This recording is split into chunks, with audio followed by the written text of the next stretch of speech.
Hello students, welcome to Adi Pathshala. Today we are going to discuss electricity part 5th of class 10th. ठीक है, इसका जो पहला video था उसमें हम लोगों ने पोटेंशियल डिफरेंस को समझा था। पोटेंशियल डिफरेंस क्या होता है? Potential is nothing but the efficiency and deficiency of electrons. ठीक है, कहीं पर याद क्यों आप अभी 10th में हो तो आप उसे चार्जेस ही कहोगे। ठीक है, तो वो बहुत इंपॉर्टेंट वीडियो था, ये वीडियो भी बहुत इंपॉर्टेंट है। यहाँ हम ये सीखने वाले हैं कि हम किस तरीके से ये पोटेंशियल डिफरेंस का यूज़ करेंगे। पोटेंशियल डिफरेंस तो समझ में आया, लेकिन हम यूज़ कैसे करेंगे इसे। ठीक है, तो यूज़ करने के लिए आपको जो वायर है उसके दोनों पॉइंट्स के बीच में एक सेल प्रोड्यूस फिट करनी होगी। ठीक है, जस्ट वेट। जब भी आप यहाँ पे सेल लगाओगे, अब सेल में होता क्या है, इलेक्ट्रिक सेल में होता क्या है, देखिए जो इलेक्ट्रिक सेल होती है उसमें केमिकल होता है। वो केमिकल रिएक्ट करता है दूसरे केमिकल से, दो केमिकल होते हैं, that reaction is known as redox reaction. Oxidation और रिएक्शन कंबाइंड होता है, मेरे वर्ड्स पे ध्यान देना प्लीज़।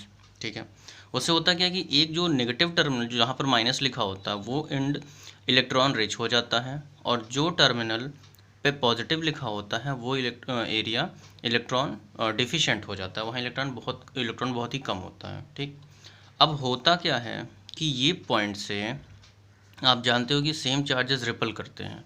ठीक है, तो वो सारे के सारे इलेक्ट्रॉन इन इलेक्ट्रॉन्स को पुश करते हैं, ये फॉरवर्ड आगे बढ़ना शुरू करते हैं। ठीक है, और इसमें करंट प्रोड्यूस होती है। करंट प्रोड्यूस होने के बाद जैसे जैसे ये आगे बढ़ते हैं और फाइनली ये इस जगह पर आ जाते हैं। ये रिएक्शन तब तक कॉन्टिन्यूस होता रहता है जब तक पोटेंशियल डिफरेंस पूरी सेल में स्टेबल ना हो जाए, मतलब पोटेंशियल डिफरेंस ज़ीरो ना हो जाए। यही इसका सिंपल सा मैकेनिज्म है। ठीक है, इसको हम लोग थोड़ा सा एक बार और देखेंगे। ठीक है, तो आप ये जान लो कि सेल में रेडॉक्स रिएक्शन होता है जिसकी वजह से एक पोटेंशियल डिफरेंस मेंटेन हो जाता है। सिंपल है, इट्स नॉट हार्ड। देखिए अभी हम यहाँ आते हैं। देखिए, in a battery electrical chemical reaction happen, एक पॉजिटिव टर्मिनल होता है, एक नेगेटिव टर्मिनल होता है। ठीक है, वो चीज़ आप जानते हो। देखो ये जो कंडक्टर यहाँ दिखाया गया है, यहाँ कुछ अलग से लगाया नहीं गया है।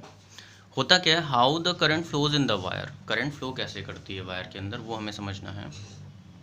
होता क्या है कि जैसे ये जो वायर है इसको मैंने यहाँ पे ऐसे मोटा करके ऐसे दिखाया, ये है वायर ही, ठीक है, या कंडक्टर है। ठीक, तो अब जब इलेक्ट्रॉन्स जब तक सेल कनेक्ट नहीं होती है, जब सेल नहीं यहाँ पर होगी तो ये रैंडम डायरेक्शन में मूव करेंगे, उल्टे सीधे डायरेक्शन में मूव करेंगे। लेकिन इनको डायरेक्शन चाहिए, हमको करंट फ्लो कराने के लिए एक प्रॉपर डायरेक्शन चाहिए होता है, तो रैंडम डायरेक्शन में मूव करते हैं। जैसे ही आप यहाँ पे सेल लगाते हो इसके टर्मिनल्स के अक्रॉस, ठीक है, तो तुरंत क्या होता है, नेगेटिव पॉइंट से सारे के सारे इलेक्ट्रॉन पुश करने शुरू हो जाते हैं इस डायरेक्शन में, और इलेक्ट्रॉन्स रन करते हैं negative to positive.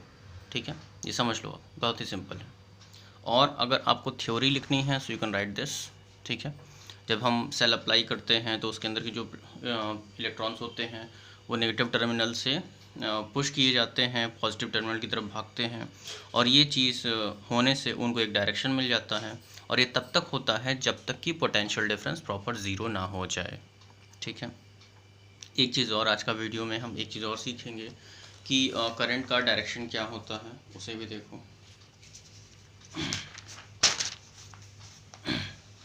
Direction of the electric current. ठीक है, इलेक्ट्रिक करंट का क्या डायरेक्शन है।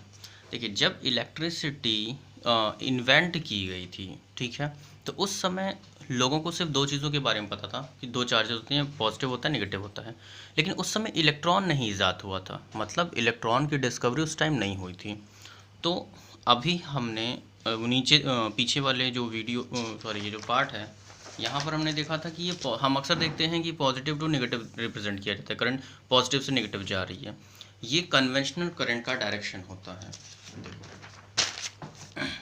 इस कॉन्सेप्ट को समझेंगे तो ये चीज़ क्लियर हो जाएगी कि उस समय ऐसा अज्यूम किया गया, नहीं अज्यूम नहीं किया गया, उस समय ये चीज़ समझ में आई, इलेक्ट्रॉन था नहीं, ठीक है, तो इलेक्ट्रॉन इन्वेंट नहीं किया गया, तो करंट का डायरेक्शन उस समय पॉजिटिव टू नेगेटिव था। ठीक है, और जब इलेक्ट्रॉन की डिस्कवरी हुई तो ये रूल कॉन्ट्राडिक्ट होने लगा। जब ये रूल कॉन्ट्राडिक्ट होने लगा तो रिसर्चर्स ने अपनी ईज़ के लिए ये मान लिया कि ये एक अजम्पशन है, रियलिटी नहीं है। ठीक है, कि इलेक्ट्रॉन्स के फ्लो का opposite direction, electrons negative to positive move करते हैं। ठीक है, देखो ये फिगर में समझ में आएगा, इलेक्ट्रॉन्स जो हैं वो निगेटिव टू पॉजिटिव मूव करते हैं, भाई निगेटिव टर्मिनल पुश कर रहा है, ठीक है, और वो पॉजिटिव भागते हैं, और जो करंट है वो पॉजिटिव टू नेगेटिव चलती है।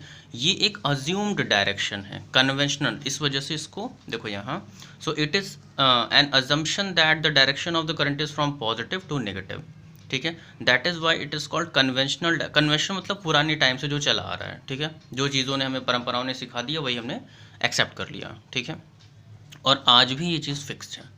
आज आप वैसे इसका कोई प्रॉब्लम नहीं, इससे कोई प्रॉब्लम आपको नहीं होती है, ठीक है। इलेक्ट्रॉन्स का होना ये चाहिए था कि इलेक्ट्रॉन्स का डायरेक्शन में ही करंट का डायरेक्शन होना चाहिए था, बट इलेक्ट्रॉन बाद में आया, करंट पहले आई, इस वजह से करंट के डायरेक्शन को हमने पॉजिटिव मान लिया और उसको अभी तक आगे तक हम ले चल रहे हैं, ठीक है। ये जितनी भी चीज़ें यहाँ पर लिखवाई हैं इनको आप कॉपी में नोट कर लेना, ठीक है, ये प्रॉपर ये सारी चीज़ें हैं, ठीक है। और ये फिगर अगर डायरेक्शन ऑफ कन्वेंशनल करंट पूछता है तो आप पॉजिटिव टू नेगेटिव ही लिखोगे हमेशा, ठीक है। तो इस तरीके से हम लोग यहाँ पे इसे एंड करते हैं, आज का वीडियो यहाँ पे ख़त्म होता है, ठीक है। नेक्स्ट क्लास में बात करेंगे इलेक्ट्रिक सर्किट की, ठीक है। ओके, कीप स्टडिंग, पढ़ते रहिएगा, चैप्टर बहुत इंपॉर्टेंट है।